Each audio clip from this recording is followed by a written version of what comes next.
కూర్చున్నావా? కూతురు అల్లిచ్చినవా? ఏం కూర మంది అలా? కాకరకాయ. కాకరకాయ కాదు మనది. మనది ఏం కూర అలా?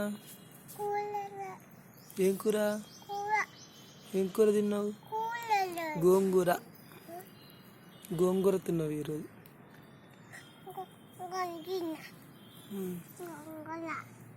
తాతయ్య పోయిందా? మమ్మీ మమ్మీ ఏం చేస్తుంది? చీర కట్టుకుంటుందా? ఇంట్లోకి పోదామా? ఇంట్లోకి పోతున్నాను. ఇంట్లోకి పోతున్నదా? చాలులే. ఇంట్లో నీకు అది చూపిస్తావా? ఇంట్లో ఒకటి చూపిస్తారా? ఇంట్లో ఒకటి చూపిస్తారా? చూడు.